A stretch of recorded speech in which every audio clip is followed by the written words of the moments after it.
opportunity if they win an award. If not, they're amongst their peers. They can talk about their experiences. And that's why Nigel Glenn said, we don't have one just for our members. And so he literally gave us 6 months. He said, yeah, and how quickly could you put an awards together? And I'm like, oh, I don't know. It's not kind of my area of expertise, but let's see how it goes. So me and the at the time of it, Sean Cahill, he was our marketing manager. So we just put our heads together and said, let's find a venue, let's get some categories out. And within 6 months, we had an award ceremony. And the first award ceremony, we attracted about 450 people, which I think it was a great achievement, given that we've had 6 months to prepare it, and you need about 2 months actually to get the entries in, promote the event. So 450 people, I think it was a massive achievement. And, it was a great team effort. We pulled out all the stops, and I think we delivered really well that year. And that's how it started. And then we had 2 years of that, and then obviously 2 years of COVID. And now we're into our 5th year. Good. Actually, Nigel, I've spoken to Nigel a couple of times while I was here, but also the Property Managers Association Scotland just started doing awards a few years back. And Nigel was a judge on that with me a few years ago, and he was fabulous on it. Actually, he always is good. He's great, always great to chat to. So I guess have there been that was a phenomenal feat to do that in 6 months, especially if it's not your forte. Have you had any awkward or behind the scenes disasters that you want to share with us?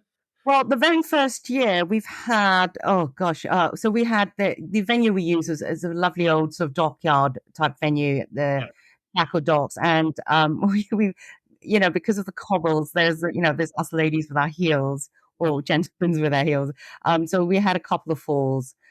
Being on a Friday night, yes, it was quite bad. So we had a couple of falls, and so we couldn't wait for the ambulance, and we had to send one in a taxi to the hospital, and the other one, I think the lady dislocated her knee, so she couldn't move at all.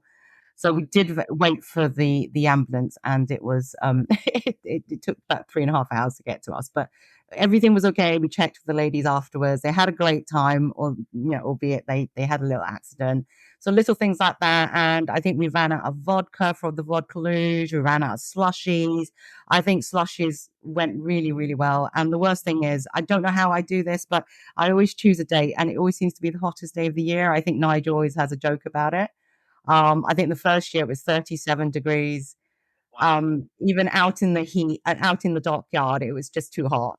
Yeah, so I guess men in their tuxedos, it wasn't great. So those are kind of like the behind the scene things that you worry about. And also the balloon arch. We recently had a balloon arch, and we can't put it outside because then the heat would burst the balloons. So lots of little things like that people kind of don't notice. But yeah, running out of slushy is not a good thing. But we keep topping it up all the time, and we buy more every single year. But it always seems to go. So that's kind of where the cues are. It's the slushy and the vodka luge. Good. Sounds fabulous. I look forward to that. Yeah, I guess you are one day away from the longest day, aren't you? On the 21st of June. So likelihood is you get some decent weather. Actually, it makes me laugh, actually, because if you go to the Property Managers Association at dinner, obviously there's a huge amount of people in kilts. So I cannot imagine being in a kilt at 37 degrees. That would be awful. So I'll definitely grab my tux for that evening. That'd be brilliant. So let's talk about categories then. What are the categories, and have they grown over the years? Did you start off with a few and they've expanded, or where are you? What are they? So we want to nail it down to those categories that mean a lot to our members and our partners. And so we generally don't go past sort of like 22 categories. I think the first year we had about 22 categories. Okay. And COVID year we had about 15, purely because people are not out and about in the streets as much, engaging with the residents. So we shrunk it down a little bit. But this year we've gone back up to 20 categories.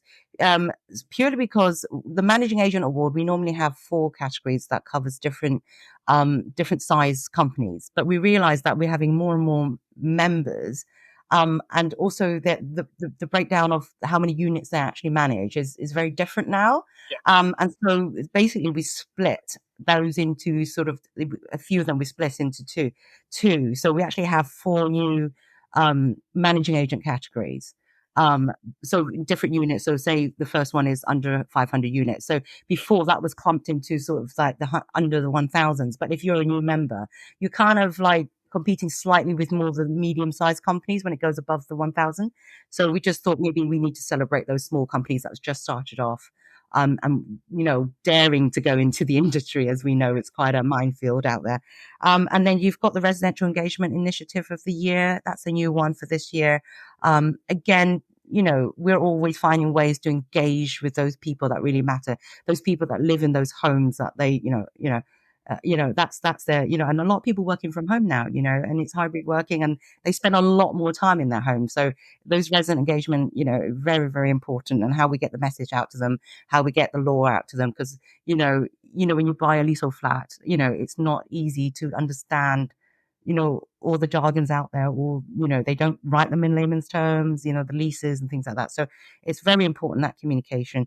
And then the next one is Health and Safety Partner of the Year. Obviously, with the Building Safety Act, it's one we had to put in. It's health and safety. It's all about the health and safety since Grenfell, and it's all, and now the acts in there. And managing agents again have to learn new skills, new knowledge. So yeah, so we'll see how that performs as well. But we reckon that would be a popular one.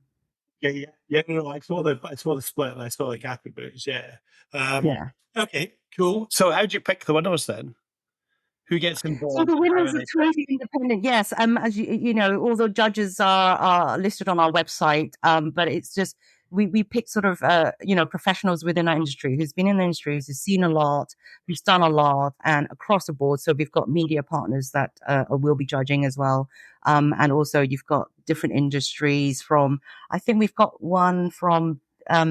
Like Flat Living magazine, who deals with lots of stories and news and things like that. So again, it's all those bodies that make up the wider leasehold family, but it's totally independent from us. And any conflicts, they'll obviously kind of tell us beforehand. They would not judge a category that they've entered, say if we've invited somebody in. And so it's totally independent. We give them some categories, actually we've removed people's names and things like that, so it's judged on a level pegging, a playing field. So they would get the information. They would come together and then score them. And we don't know. We don't influence that at all. We just literally it's all digitally done now, like our podcast today. So they go on a Teams call or Zoom call and they discuss it amongst themselves. We're not part of that. We just make sure that the equipment and the audio is sound and everything like that.